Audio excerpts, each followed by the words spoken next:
pacify SCP-682 had failed miserably. If you haven't seen it, go watch our video on the legendary hard-to-kill reptile to see just how powerful and terrifying this creature is. It faced the Gate Guardian, an SCP with a flaming sword hotter than the sun, capable of tearing your atoms to shreds, and came out fine. In its face-off with the horrifying SCP-096, also known as the Shy Guy, it broke the Shy Guy's mind and reduced it to gibbering despair. Even SCPs with supposedly unlimited powers simply refused to engage the beast in combat. So, when it was proposed that they test 682 with SCP-999, a creature known among Foundation staff as the Tickle Monster, the idea was considered laughable. 682 had been burned, suffocated, cut up, incinerated, and growled in the faces of the gods. How could this so-called Tickle Monster ever hope to survive an encounter, let alone win a fight?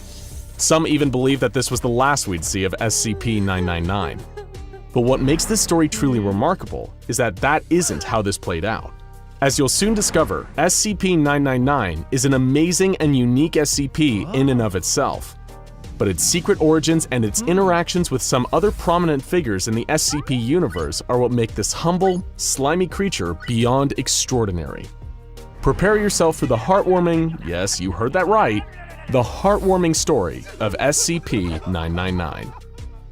Several highly trained agents on 682 Detail placed 999 into the immortal lizard cell. Compared to the giant reptilian sitting across from it, 999 wasn't much to look at. It's a large orange amorphous blob of anomalous slime.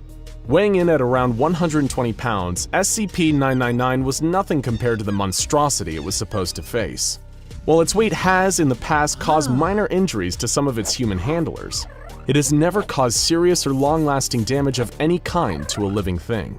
Even its diet consists only of candy and sweets, with a particular preference for M&Ms and Necco wafers. It consumes these treats through the cell membrane of its slimy body, much like an amoeba.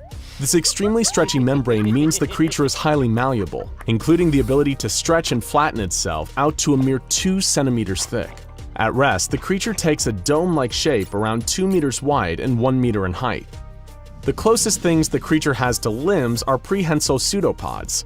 Those are the arm-like projections normally seen on single-celled organisms, of which it has at least 3. The more you hear about this utterly harmless creature, the more that matching it up with the pure embodiment of absolute hatred known as SCP-682 feels downright cruel.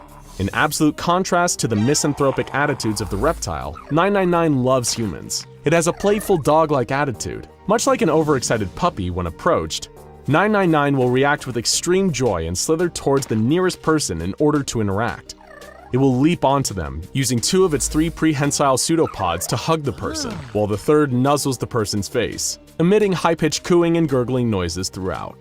The creature is apparently pleasant in every conceivable fashion, as even its odor has been reported to smell just like the favorite scent of whoever is smelling it.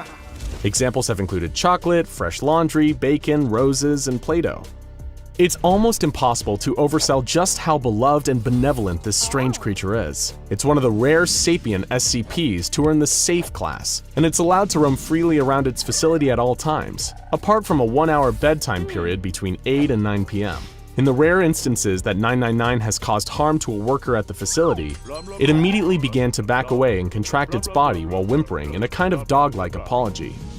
The closest the Foundation has ever come to having a real incident with the creature was the time someone accidentally fed it a can of caffeinated cola, causing it to become hyper for an hour before becoming visibly queasy. You'll be relieved to know that it's since made a full recovery. But what would happen when this whimsical creature is forced to go toe-to-toe with the Foundation's most ill-tempered monster? The employees observing the test watched in suspense as 999 began to enthusiastically slither towards 682. It's no surprise that after being tortured and almost killed hundreds of times during testing, 682 had grown jaded to the cross tests it was regularly subjected to.